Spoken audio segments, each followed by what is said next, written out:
தூத்துக்குடி ஓட்டப்பிடாரத்தில் நடைபெறும் வ.உ. சிதம்பரம் பிள்ளை நினைவு நாள் குருபூஜைக்கான அணையா ஆத்மஜோதி ஓட்டம் மதுரையில் இருந்து தொடங்கியது. கப்பலோட்டிய தமிழர் சுதந்திரப் போராட்ட வீரர் சிதம்பரத்தின் 89வது நினைவு நாள் நவம்பர் 18ஆம் தேதி ஆண்டுதோறும் அனுசரிக்கப்படுகிறது. குருபூஜையை முன்னிட்டு அவர் பிறந்த தூத்துக்குடி ஓட்டப்பிடாரத்தில் அனைத்திந்திய முதலியார் பிள்ளைமார் அமைப்பு சார்பில் குருபூஜை விழா நடைபெறுகிறது.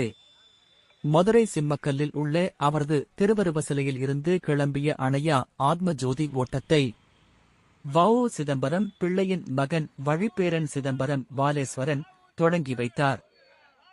இந்த ஜோதியானது மதுரை, விருதுநகர், தூத்துக்குடி மாவட்டங்களில் உள்ள பல்வேறு நகரங்கள், கிராமங்கள் வழியாக திருநெல்வேலிக்கு கொண்டு சேர்க்கப்பட்டது. இந்நிகழ்ச்சிக்கு அனைத்திந்திய முதலியார் பிள்ளைமார் அமைப்பின் தலைவர் ஓம் சக்தி ஆர். ராமச்சந்திரன், செயலாளர் ஆர்.எஸ்.கே. ரகுராம், மதுரை மாவட்ட தலைவர் ராமச்சந்திர குமார் நிகழ்வுக்கு தலைமை வகித்தனர். அனைவருக்கும் வணக்கம். என் பேர் சிதம்பரம். நான் வ.உ.சியோட பேரன் வ.உ.சி. வாலேஸ்வரன். வ.உ. சிதம்பரத்தோட கடைசி மகன் வ.உ.சி. வாலேஸ்வரன் மகன்.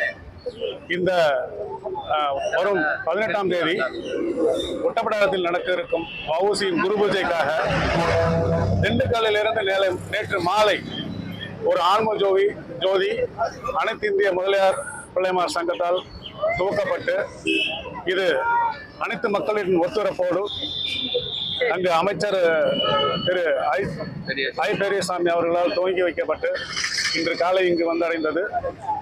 அதை இங்கு நான் துவக்கி வைத்தது பெரும் மகிழ்ச்சி அடைகிறேன். இது இங்கிருந்து விருதுநகர், திருநெல்வேலி, தூத்துக்குடி, ஒட்டப்பிடாரம் சென்று ஒட்டப்பிடாரம் 18ஆம் தேதி காலை அடைகிறது.